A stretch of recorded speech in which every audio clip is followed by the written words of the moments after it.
सवाल है, यदि a+1 3a 4a+2 समांतर श्रेणी में हैं तो स्मॉल a का मान ज्ञात कीजिए। आपने देखा सवाल के अकॉर्डिंग a+1 3a 4a+2 ये जो तीनों पद हैं तीनों समांतर श्रेणी में सवाल वाले ने बताए हैं। आप लिख सकते हैं ये पहला पद है तो इसको t1 लिख सकते हो, ये दूसरा पद है तो इसको t2 लिख सकते हो, ये तीसरा पद है तो इसको t3 लिख सकते हो। आप जानते हैं सार्वंतर ज्ञात करने का सूत्र सार्वंतर को हम स्मॉल d से व्यक्त करते हैं। सार्वंतर कैसे ज्ञात किया जाता है?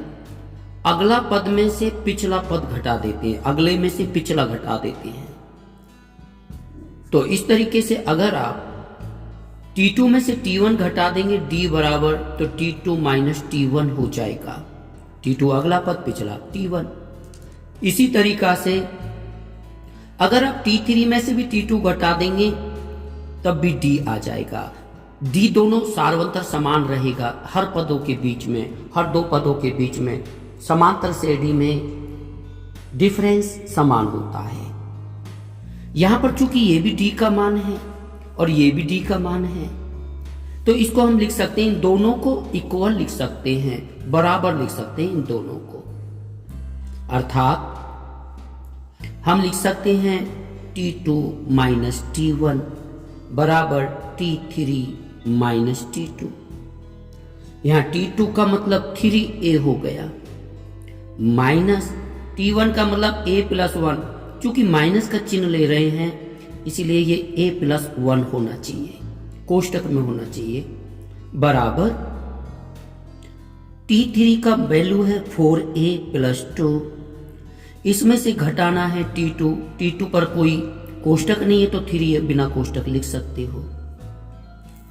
इसके बाद आप यहां पर 3a माइनस, अगर कोष्टक से पहले माइनस का चिन्ह होता है तो कोष्टक हटाने पर अंदर के चिन्ह बदल जाते हैं। ये प्लस का a माइनस का a हो गया, प्लस का 1 माइनस का 1 हो गया, बराबर यहां 4a और 3a को हम हल कर सकते हैं। 4a में से 3a गया तो 1a बचा, प्लस 2 हो गया।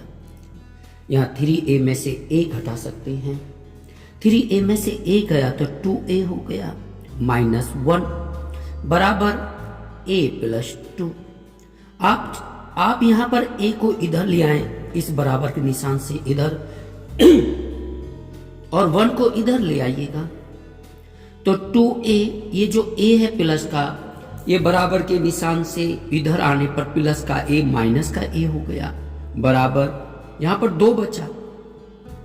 लेकिन इस a को हम बराबर के निशान से दाईं तरफ ले जा रहे हैं तो माइनस का 1 इधर आके 1 प्लस का 1 हो गया। क्योंकि पक्षांतर करने पर प्लस की चीजें माइनस हो जाती हैं और माइनस की चीज प्लस हो जाती हैं।